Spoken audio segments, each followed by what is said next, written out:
Commentary box থেকে সাকিব আল হাসানকে প্রশংসায় ভাসালেন তামিম ইকবাল খান। চেন্নাই টেস্টে ফিল্ডিংয়ে ব্যস্ত সাকিবের বোলিং নিয়ে দিয়েছেন দারুণ এক অ্যানালাইসিস। তাতেই বোঝা গেল কেবল বন্ধুর লাইভ খেলাই নয়, মিস করা ম্যাচের হাইলাইটসও সেই পারফরমেন্স ফলো করেন মিস্টার খান।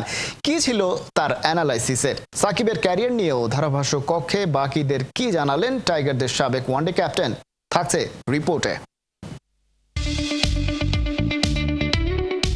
আগেই জানা ছিল চেন্নাই টেস্টের প্রেস বক্স থেকে বাংলাদেশের হয়ে কথা বলবেন তামিম ইকবাল। যথাসময়ে হাজির হলেন খান সাহেব। তবে প্রথম দিনের দ্বিতীয় সেশনেই তামিমের কমেন্ট্রিতে আপনার কান নিশ্চয়ই বিশেষভাবে আটকেছে।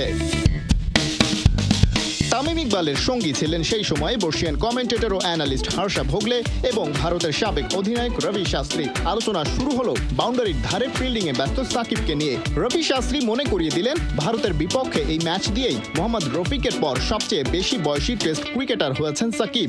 সেই সাথে তিনি টাইগার ক্রিকেটের বিগ ড্যাডিও, যে বেস্ট অলরাউন্ডার। তবে 37 বছর 179 দিন বয়সী মিস্টার 75 এর সার্ভিস আর কত দিন পাবে বাংলাদেশ? কমেন্ট্রি বক্সে ওঠা এই প্রশ্নের উত্তরে তার সহযোদ্ধা তামিম জানালেন, সেটা বলতে পারবেন সাকিব নিজেই। সম্প্রতি ব্যাট হাতে খুব ভালো না করলেও বোলিংটা আছে দুর্দান্তই। পাকিস্তানে উইকেট তেমন না পেলেও বল করেছেন দারুণ। তার মানে সাকিবের বিদায় নেয়ার সময় এখনো আসেনি বলেই মনে করেন তামিম। বন্ধুর খেলা নিয়মিত ফলো করেন, এমনকি সেই লাইভ ম্যাচ বাংলাদেশে বসে দেখা না গেলেও। তামিম জানালেন ইংলিশ কাউন্টিতে সারের হয়ে যে ম্যাচটা সাকিব খেলেছেন সেখানেও বল করেছেন দুর্দান্ত। স্বীকার করেছেন 9 উইকেট।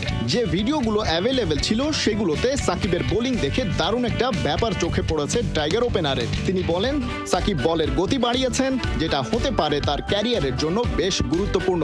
অন্তত তামিমের তাই অভিমত। বাংলাদেশের ক্রিকেটের পোস্টার বয় সাকিব। তার ক্যারিশমাতে দারুণ সব স্মৃতি পেয়েছে বাংলাদেশের ক্রিকেট।